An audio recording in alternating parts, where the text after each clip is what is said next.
What are your thoughts? Well, they're two great essential questions. They're big questions. They're questions that are kind of unprecedented, right? Like we are Hmm. in a new educational paradigm. These are things that, the term unprecedented is used quite Yeah. often in Yeah. education. Like, come on, we have never seen this before on such a scope, Hmm. such a scale. And, I'm not the first person to say it. Much smarter and more articulate people have said it. This isn't remote learning, it is crisis learning. Yep. And there are so many families who are hurting, so many families that are in a really turbulent space. And I think we really need to lean into this with compassion and understanding as to Hmm. what's going on at home for our learners before we even Hmm. consider inquiry and exploring their wonders and curiosities.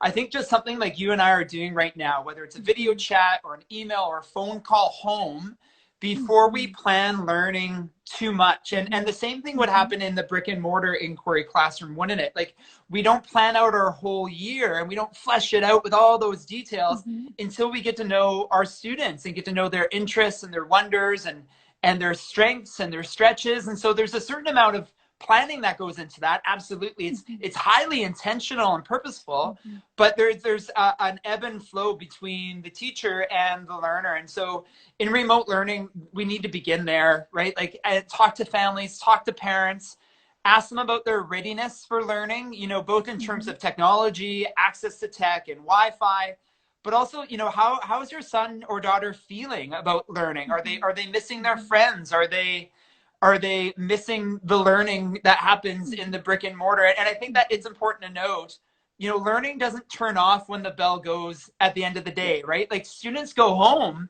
and arguably they're learning much more meaningful and personally relevant things outside Hmm. the brick and mortar school. So how do we bridge the gap per se between the learning that we know is going on at home Hmm. with regards to what our offering could be? And it starts with questioning and talking with parents, doesn't it? Like getting to know the landscape at home first. Well, starting